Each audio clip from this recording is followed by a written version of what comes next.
তো hello friends, welcome back to our channel. তো অনেকদিন পর একটা ব্লগ নিয়ে আবার চলে এসেছি। আজকে একটু অন্যরকম আলোচনা করার জন্য এসেছি। আলোচনা নয়, ঠিক তোমাদের সাথে একটা জিনিস শেয়ার করার জন্য এসেছি। তোমরা এতদিনে আমাদের চ্যানেলে দেখতে পেয়েছো যে আমাদের বাড়িতে জগন্নাথ দেব আছেন। জগন্নাথ, বলভদ্র আর সুভদ্রা মা। তো আমরা বছর 1 বছর তো দেড় বছর মতো তো প্রায় হতেই চললো আমরা জগন্নাথ দেবের পুজো করছি। তো কেন হঠাৎ করে এতটা বিশ্বাস? দেখো, ভগবানের প্রতি তো মানুষের কম বেশি বিশ্বাস থাকে। তো আমরা বরাবরই একটুখানি মানে আমি বিশেষ করে বরাবরই একটু কৃষ্ণ ভক্ত বরাবরই।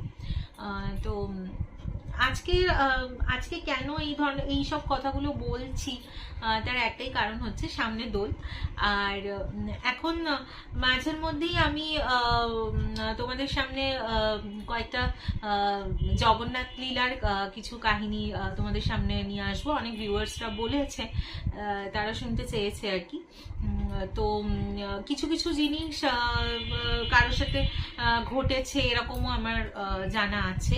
এরকম দেখো, মানে এই জিনিসগুলো হচ্ছে মানুষের মনের বিশ্বাস অবিশ্বাসের ব্যাপার। কেউ কেউ বিশ্বাস করবেন, কেউ কেউ বিশ্বাস করবেন না। হ্যাঁ, তো যেহেতু আমি ঈশ্বরে বিশ্বাস করি বা আমি জগন্নাথ দেবে বিশ্বাসী, সেই জন্য আমার কাছে এই কাহিনীগুলো কোনো এক মানে গল্পের মতোই নয়, এগুলো সত্যি ঘটনাই। অবশ্যই এগুলো সত্যি ঘটনা। এগুলো একটা সময় ঘটেছিল বলেই লোকমুখে মানে প্রচারিত হয়ে এখনো পর্যন্ত চলে আসছে।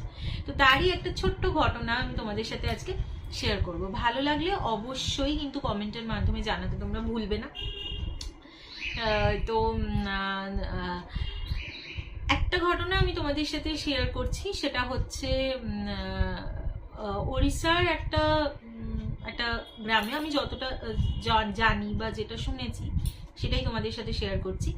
উড়িষ্যার একটা গ্রামে মণিদাস বলে একজন ব্যক্তি থাকতেন। তো উনি ফুল বিক্রেতা ছিলেন, বিভিন্ন ধরনের ফুল আনতেন। আর অবশ্যই উনি জগন্নাথ দেবকে ভীষণ ভালোবাসতেন, মানে একদম বন্ধুর মতো মনে করতেন। আর বিভিন্ন এবার রোজই ওনাকে বিভিন্ন ফুলে সাজাতেন, তারপরে তার পুজো করতেন। তো ফুল বিক্রেতা, সুতরাং তার তো খুব একটা বেশি সচ্ছল অবস্থা ছিল না। হ্যাঁ, তো তার মধ্যেই উনি চেষ্টা করতেন যে জগন্নাথ দেবকে কিভাবে খুশি করবেন বা কিভাবে তার সেবা করবেন। তো একদিন এরকম একটা সময় আসে যে মণিদাসের স্ত্রী এবং সন্তান একটা অ্যাক্সিডেন্টে মারা যান। হ্যাঁ, তো সালটা আমার ঠিক মনে পড়ছে না, 1960 থেকে 80-র মধ্যেকার এরকম একটা সময়ের ঘটনা। আমি সালটা এক্স্যাক্টলি জানি না। তো এইরকম সময়ের একটা 80-র দশকের একটা ঘটনা। তো সেটাই আমি তোমাদেরকে বলছি। তো সেই সময় কি তখন কি হয়েছিল, স্ত্রী আর সন্তান চলে যাওয়ার পরেও মণিদাসের কিন্তু জগন্নাথের প্রতি ভালোবাসা কিন্তু একটুও কমেনি। কারণ আমাদের সাথে কোনো কিছু খারাপ কিছু হলে আমরা ভগবানের দোষটা সবার আগে দিই, যে ঠাকুর তুমি এটা কি করলে। কিন্তু একটা জিনিস কিন্তু খুব সত্যি কথা, আমরা আনন্দের সময় কিন্তু ভগবানকে খুব কমই মনে করি, যে ঠাকুর তোমার জন্যই আজকে এই আনন্দের মুহূর্তটা আমরা পেয়েছি। এই কথাটা কিন্তু আমরা কেউ বলি না। এক্স্যাক্টলি আমরা যখন দেখতে পাচ্ছি যে যখন আমাদের সাথে কোনো দুর্ঘটনা ঘটে বা আমাদের সাথে কোনো খারাপ কিছু ঘটে, মানে হে ভগবান কি করলে, আমরা ভগবানকেই দোষারোপ করি। কিন্তু মণিদাস কিন্তু তা কিন্তু করে। মণিদাস বরাবরই এটাই ভাবতেন যে ঠিক আছে, তোমার যদি মনে এই জিনিসটা ইচ্ছেই থাকে তাহলে তোমার ইচ্ছেতেই এটা হয়েছে, এরকম মানে জাস্ট মানে উনি কোনোদিনই অভিযোগ করেননি জগন্নাথের উপর। জগন্নাথকে উনি বরাবরই ভালোবাসতেন। তো এরপরে কি হয়, স্ত্রী আর সন্তান চলে যাওয়ার পরে মণিদাস আমাদের জগন্নাথ মন্দিরের জগমোহনে গিয়ে, জগমোহন মানে যেখানে নাম কীর্তনটা হয় আর কি, পুরীর জগমোহনে নাম কীর্তন হয়। তো সেখানে গিয়ে উনি রোজ কীর্তন করতেন। কি নিয়ে কীর্তন করতেন? সাদে নিয়ে কীর্তন করতেন। আচ্ছা, আমি এখানে একটা ছোট্ট কথা বলে রাখি, সাদেটা হলো একটা ছোট বাদ্যযন্ত্রের মতো, যেটা নারকোলের খোল দিয়ে তৈরি হয়। নারকোলটা কুড়োনোর পর যে নারকোলের যে খোলটা হয়, সেই খোলটা দিয়ে তৈরি হয় সাদে। তো সেটা বাজিয়ে উনি নাম সংকীর্তন করতেন রোজ, এবং নিজে একেবারে জগন্নাথ দেবের মধ্যে বিভোর হয়ে যেতেন। তো এরকম একটা দিনে ওখানে কি হতো, যেহেতু উনি কীর্তন করতেন, আর ওখানকার পান্ডারা পুরাণ পাঠ করতেন ওই জগন্নাথ দেবের ওই জগমোহনের ওখানে বসে। তো একদিন কি হলো, উনি যেহেতু কীর্তন করছেন আর ওনারা পুরাণ পাঠ করছেন, এরকম কি হলো হঠাৎ করে যে পান্ডারা খুব রেগে গেল, আর মণিদাসকে ভীষণ মারতে শুরু করে দিল, যে তুমি নাম সংকীর্তন করছো, আমাদের পুরাণ পাঠে খুব অসুবিধা হচ্ছে, আমরা পুরাণ পাঠ করতে পারছি না। এগুলো খুব মারলো। মেরে কি করলো, ওকে মন্দির থেকে বার করে দেওয়ার চেষ্টা করলো।